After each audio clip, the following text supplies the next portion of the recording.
Bir yigit yosh qizga uylanibdi. Urfga ko'ra yigit do'stlarini uyiga chaqirib mehmon qilmoqchi bo'libdi. U bozordan so'yilgan qo'y go'shtini olib kelib, pishirishni kelinga buyuribdi.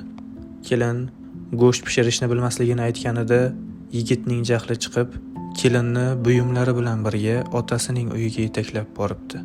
Otasiga qizingiz bir go'shtni ham pishirishni bilmas ekan. Pishirishni o'rgatib qo'yinglar. Qachon o'rganib bo'lganda o'shanda olib ketaman deb aytibdi. Otasi, mayli o'g'lim, 2 oyga qoldirib keta qol, yaxshilab o'rgatib qo'yamiz, deya javob beribdi. Oradan 2 oy o'tgach, kuyov bola kelinni olib ketgani kelibdi. Qarasa, ayoli har xil taomlarni pishirishni o'rganibdi.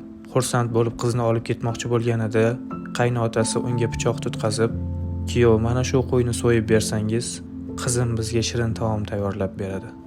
Shunda kuyov, "Umrimda qo'y so'ymaganman", deya javob beribdi. Qaynotasi, "Otangizga borib ayting, sizga qo'y so'yishni o'rgatsin, erkak qiladigan ishni o'rgatsin, keyin kelib qizimni olib ketasiz", debdi. Bir donishmanddan "Siz nega hech kimni kamsitmaysiz?" deb so'rashganida, "Men boshqalarni kamsitadigan darajada mukammal emasman", deb javob bergan ekan.